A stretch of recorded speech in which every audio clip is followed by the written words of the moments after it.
the NFL. You're a really big Eagles fan, but let's throw in. Wait, I'm a really big world champion, Super Bowl champion, world champion Eagles fan. I just want to make sure you know that's right. Clear that up. Congratulations on that. Shout out to all the people in Philly. I was rooting for Philly, by the way. Excellent.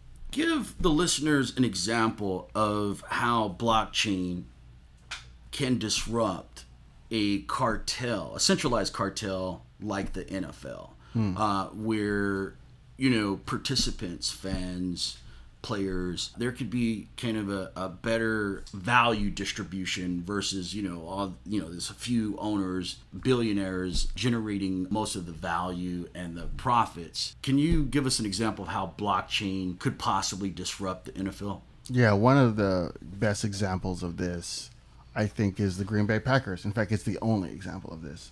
The Green Bay Packers are the only NFL team that are owned publicly. They're owned by the town of Green Bay, and the people of the town many of them are shareholders in the organization.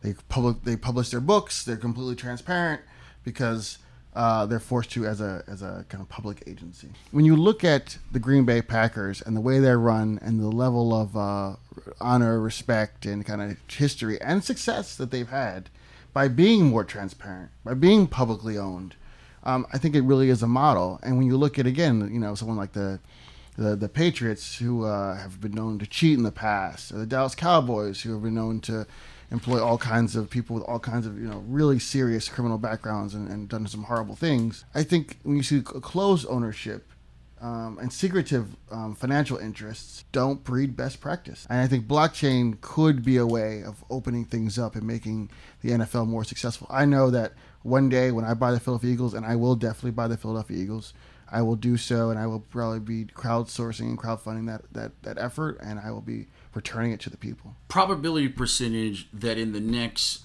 15 years, we will see competition with the NFL where the athletes and the fans share in the equity value and the profit value of the teams, and they own a stake and they rise together versus, kind of a centralized cartel. I think that the NFL will be internally disrupted as opposed to externally disrupted, for the same reasons that the NFL has been. People have tried to externally disrupt the NFL forever.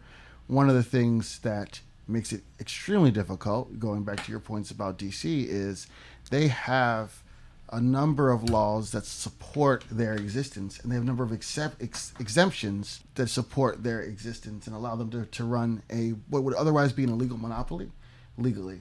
So it's very difficult to start something new without those same exemptions and win, especially when you have a statutory issue on top of that. But I do think that it can be disrupted internally by taking more of the Green Bay Packer kind of blockchain approach.